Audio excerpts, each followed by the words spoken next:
भगवान शंकर, गौरा, पार्वती, नंदी, गणेश, कार्तिकेय, अशोक सुंदरी की जय हो। हर हर महादेव। आज हम संकट चोट तिलकुटी चौथ की व्रत की कथा का श्रवण करेंगे। वैसे तो पौराणिक कथाएं भगवान शिव जी, माता पार्वती और गणेश जी से जुड़ी कथाएं, बुढ़िया माई से भी जुड़ी कथा है, जो हम 2-3 कथा उनका श्रवण करेंगे। संकट चतुर्थी के दिन महिलाएं सुख, सौभाग्य, संतान की समृद्धि और सर्वत्र कल्याण की इच्छा से प्रेरित होकर व्रत रखती है। पद्म पुराण के अनुसार इस व्रत को स्वयं भगवान गणेश ने मां पार्वती को बताया था।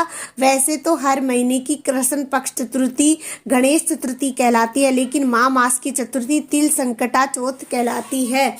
इस दिन चौथ का व्रत होता है, इसलिए आप चौथ का जो स्वरूप हो, माता मतलब चौथ का जगदम्बा का स्वरूप है, इसलिए आप कोई जगदम्बा के मंत्र का भी जाप कर सकते हैं और गणेश जी के भी मंत्र का जाप कर सकते हैं। भालचंद्र गणेश जी की पूजा संकट चौथ को की जाती है। प्रातः काल नित्य क्रम से निर्वृत्त होकर विधि से गणेश जी की पूजा करें। निम्न श्लोक पढ़कर गणेश जी की वंदना करें। कोई भी श्लोक जो आपका, तो ओम श्री गणेशाय नमः, एकदंताय विद्महे वक्रतुंडाय धीमहि तन्नो गजानन प्रचोदयात्, कोई भी मंत्र आपको आता हो उसको आप पढ़ सकते हैं। इससे बालचंद्र गणेश जी का ध्यान करके पुष्प अर्पित करें। पूरे दिन मन ही मन श्री गणेश जी के नाम का जप करिए। सूर्यास्त के बाद स्नान करके स्वस्थ वस्त्र पहन ले। अब विधि पूर्वक गणेश जी का पूजन करें। एक कलश में जल भरकर रखे, धूप दीप अर्पित करें। नैवेद्य के रूप में तिल तथा गुड़ से बने हुए लड्डू, ईख, शक्कर, गंध, गुड़ तथा घी अर्पित करें। यह नैवेद्य रात्रि भर बांस के बने हुए टोकरी के डल यथावत रखा दिया जाता है। पुत्रवती स्त्रियां पुत्र की सुख समृद्धि के लिए व्रत रखती है। इस ढके हुए नैवेद्य को पुत्र ही खोलता है तथा भाई बंधुओं में बांटता है। ऐसी मान्यता है, इससे भाई बंधुओं में आपसी प्रेम भावना की वृद्धि होती है। हर हर महादेव। अलग अलग राज्यों में अलग अलग प्रकार के तिल और गुड़ लड्डू बनाए जाते हैं। तिल के लड्डू बनाने हेतु तिल को भूनकर गुड़ के चाशनी में मिलाया जाता है। फिर तिलकुट का पहाड़ बनाया जाता है। तब प्रसाद गणेश जी की पूजा करके तिलकुट के पहाड़ को तोड़ा जाता है। गणेश जी के पूजन के बाद चंद्रमा को कलश अर्पित करे, धूप दीप दिखाए, चंद्रदेव से अपने घर परिवार की सुख शांति के लिए प्रार्थना करें। इसके बाद एकादशित होकर कथा सुने अथवा सुनाए। सभी उपस्थित जनों में प्रसाद बांटे। बोलो चौथ माता की जय हो। एक शहर में देवरानी जेठानी रहती थी। जेठानी अमीर थी, देवरानी गरीब थी। देवरानी गणेश जी की भगत थी। देवरानी का पति जंगल से लकड़ी काट कर बेचता था, अक्सर बीमार रहता था। देवरानी जेठानी के घर का सारा काम करती थी और बदले में जेठानी बचा हुआ खाना, पुराने कपड़े आदि उसको देती थी। इसमें देवरानी का परिवार चल रहा था। हर हर महादेव। माह महीने में देवरानी ने तिल चौथ का व्रत किया। 5 आने का तिल व गुड़ लाकर तिल कुट्टा बनाया। पूजा करके तिल चौथ की कथा, तिल चौथ की कहानी सुनी। तिल कुट्टा छीके में रख दिया और सोचा कि चांद उगने पर पहले तिल कुट्टा, उसके बाद कुछ खाएगी। हर हर महादेव। कथा सुनकर वह जेठानी के यहाँ चली गई। खाना बनाकर जेठानी के बच्चों से खाना खाने को कहा तो बच्चे बोले, माँ ने व्रत किया है और माँ भूखी है। जब माँ खाना खाएगी हम भी तभी खाएंगे। जेठ जी को खाना खाने को कहा तो जेठ जी बोले, मैं अकेला नहीं खाऊंगा, जब चांद निकलेगा तब सब खाएंगे, तभी मैं ही खाऊंगा। जेठानी ने उसे कहा, आज तो किसी ने भी अभी तक खाना नहीं खाया, तुम्हें कैसे दे दूं? तुम सुबह सवेरे बचा हुआ खाना ले जाना। देवरानी के घर पर पति बच्चे सब आस लगाए बैठे थे कि आज तो त्योहार है, इसलिए कुछ पकवान आदि खाने को मिलेगा। परंतु जब बच्चों को पता चला कि आज तो रोटी भी नहीं मिलेगी तो बच्चे रोने लगे। हर हर महादेव। उसके पति को भी बहुत गुस्सा आया और कहने लगा, सारा दिन काम करके भी 2 रोटी नहीं ला सकती तो काम क्यों करती हो? पति ने गुस्से में आकर पत्नी को कपड़े धोने के धोबने से मारा।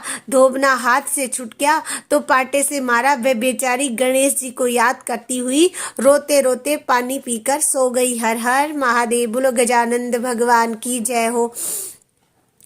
वह बोली, कुछ सो रही हूँ, कुछ जाग रही हूँ। गणेश जी बोले, भूख लगी, कुछ खाने को दूं? देवरानी बोली, क्या दूं? मेरे घर में तो अन्न का एक दाना भी नहीं है। जेठानी बचा खुचा खाना देती थी, आज वह भी नहीं मिला। पूजा का बचा हुआ तिल कुट्टा छींक में पड़ा है, वही खा लो। तिल कुट्टा खाने के बाद गणेश जी बोले, धोबने पाटे मारी, निपटाई लगी। कहाँ निपटे? वहाँ बोली, यह पड़ा घर, जहाँ इच्छा है वहाँ निमट लो। फिर गणेश जी के बच्चे की तरह बोले, अब कहाँ पहुँचूं? नींद में मगन। अब देवरानी बहुत गुस्सा आया, और कब से तंग किए जा रहे हो? सो बोली, मेरे सर पर पहुँच लो। और कहाँ पहुँचोगे? सुबह जब देवरानी उठी तो यह देखकर हैरान रह गई कि पूरा घर हीरे मोती से जगमगा रहा है। सिर पर जहाँ विनायक जी पोछनी कर गए हैं, वहाँ हीरे के टीके व बिंदी जगमगा रहे हैं। उस दिन देवरानी जेठानी के यहाँ काम करने नहीं गई। बड़ी देर तक राह देखने के बाद जेठानी के बच्चों को देवरानी को बुलाने भेजा। जेठानी ने सोचा, कल खाना नहीं दिया, इसलिए शायद देवरानी बुरा मान गई है। बच्चे बुलाने के लिए बोले, चाची चलो, माँ ने बुलाया, सारा काम पड़ा है। देवरानी ने जवाब दिया, अब उसकी ज़रूरत नहीं है, घर में सब भरपूर है। गणेश जी के आशीष से बच्चों ने घर जाकर माँ को बताया, चाची का तो पूरा घर हीरो मोतियों से जगमगा रहा है। जेठानी दौड़ती हुई देवरानी के पास गई और पूछा कि यह सब हुआ कैसे? देवरानी ने उसको साथ जो हुआ वह सब कह डाला। घर लौटकर जेठानी अपने पति से कहा कि आप मुझे धोबने और बाटे से मारो। उसका पति बोला, भली मानस मैंने कभी तुम पर हाथ ही नहीं उठाया, मैं तुम्हें धोबने और पाटे से कैसे मार सकता हूँ? वह नहीं मानी और जिद करने लग गई। मजबूरन पति को उसने मारना पड़ा। उसके ढेर सारा घी डालकर चूरमा बनाया और छींक में रखकर और सो गई। रात को चौथ विनायक जी सपने में आकर कहने लगे, भूख लगी है, क्या खाऊं? हर हर महादेव। जेठानी ने कहा, गणेश जी महाराज, मेरी देवरानी के यहाँ तो आपने सूखा तिल कुट्टा खाया था, मैंने तो झरने में घी का चूरमा बनाकर आपके लिए छीके में रखा है, फल और मेवे भी रखे हैं, जो खा लीजिए। बाल स्वरूप गणेश जी बोले, अब मैं निमटूं कहाँ? जेठानी बोली, उसने कहा, तो टूटी फूटी झोपड़ी थी, मैं या तो कंचन के महल है, जहाँ चाहो वहाँ निमट लो। फिर गणेश जी ने पूछा, अब पोछू कहाँ? जेठानी बोली, मेरे ललाट पर बड़ी सी बिंदी है, लगाकर पोछ लो। धन की भूखी जेठानी सुबह बहुत जल्दी उठ गई। सोचा, घर हीरे जवाहरात से भर चुका होगा, पर देखा पूरे घर में गंदगी फैली हुई है, तेज बदबू आ रही है। उसने सिर पर बहुत सी गंदगी लगी हुई। उसने कहा, हे गणेश जी महाराज, ये आपने क्या कर दिया? हर हर महादेव। मुझसे रूठे और देवरानी पर टूटे। जेठानी ने घर और सफाई करने की बहुत कोशिश करी, परंतु गंदगी और ज्यादा फैलती गई। जेठानी के पति को मालूम चला तो वह बहुत गुस्सा हुआ और बोला, तेरे पास इतना सब कुछ था, फिर भी तेरा मन नहीं भरा। परेशान होकर चौथ के गणेश जी से मदद की विनती करने लगी। गणेश जी ने कहा, देवरानी से जलन के कारण तूने जो किया था, यह उसी का फल है। अब तू अपने धन में से आधा उसी को देगी, तभी यह सब साफ होगा। उसने आधा धन बांट दिया, किंतु मोहरू की एक हांडी चूल्हे के नीचे गाड़ रखी थी। उसने सोचा किसी को पता नहीं चलेगा, उसने उस धन को नहीं बांटा। उसने कहा, हे श्री गणेश जी, अब तो अपना यह बिखराव समेटो। वे बोले, पहले चूल्हे के नीचे जो गाड़ी हुई मोहरों की हांडी है ना, सही ताक में रखी हूँ, दो सुई के भी दो हिस्से कर। इसी प्रकार गजानन ने बाल स्वरूप में आकर सुई जैसी छोटी सी चीज का भी बंटवारा किया और अपनी माया समेटी। हे गणेश जी महाराज, जैसे आपने देवरानी पर कृपा की, वैसी सब पे करना।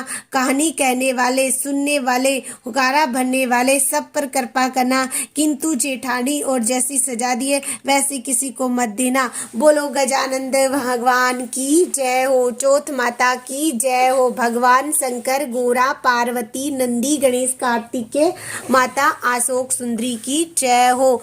हर हर महादेव।